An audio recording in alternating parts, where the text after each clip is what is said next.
The Wolverines won the Big Ten title outright for the first time since 1986, and we'll head to the Big Ten tournament with a #1 seed. Hello, everyone. Shea Pepler and Jordan Cornette here inside our Campus Insider studios. And Jordan, which team matches up best against the Wolverines? I think it'd probably be the Iowa Hawkeyes. This is a team that's really dangerous going into this conference tournament. If I'm Michigan, I don't want to see Iowa. In that last matchup, Iowa was able to do what they do best. They were able to speed up the tempo of the game. They were able to knock down some three-point shots, which is critical to the operation there at the Hawkeyes. Roy Devin Marble was fantastic, but most importantly, they were able to take the star guard from Michigan, Nick Stauskas, out of the game. If I'm Michigan, I want no part of Iowa down in Indy. Well, let's talk about the other great team in the state of Michigan. That is Michigan State. And with that, we're going to play a little game of retweet or delete. Okay. You know how it works. You agree, you retweet, you disagree, you delete. So this one comes from Andrew Beck, who says, guys, I love Keith Appling and Gary Harris and Denzel Valentine and Adrian Payne. Shoot, I just love Michigan State.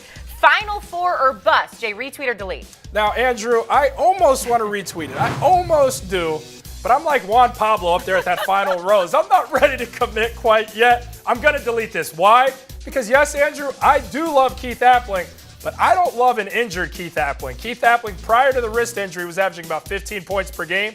Post-injury in his last few games, about 5 points per game. He's simply not the player he was. Because of that, it's going to be bust, not a Final Four for Michigan State. Sorry, I'm keeping that rose. I'm not ready to propose. Does anybody get that reference? You heard that, ladies. He's referencing The Bachelor. He's a keeper. Let's play advance or no chance with Bo Ryan's Badgers. Jay, advance or no chance? I think this team is going to advance, and I think they're going to advance because I think they put it together offensively when the time is absolutely critical. I think they've got a lot of talent on that team. They're going to advance. And another team with a bye in round one are the Cornhuskers. Tim Miles' squad, advance or no chance? I'm going to advance these guys too.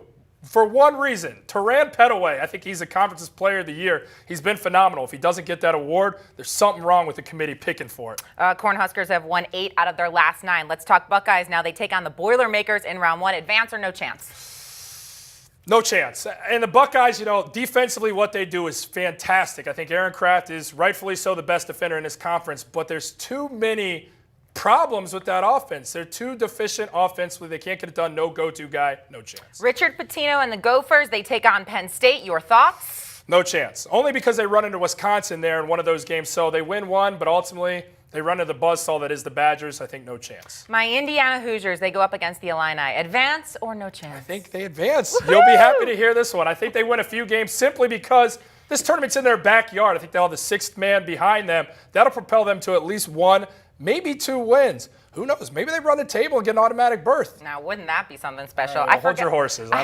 forgot my scissors, but who's cutting down the nets?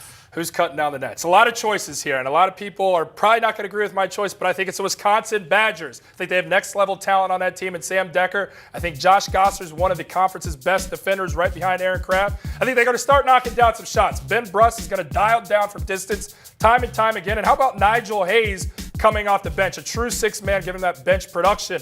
Watch out for the Badgers. I think they hoist it. Ooh, Badgers win in Indianapolis. Jordan Cornette, thank you very much. You're welcome. And for more conference tournament previews, be sure to keep checking CampusInsiders.com. For Jordan Cornette, I am Shea Pepler. We'll see you next time.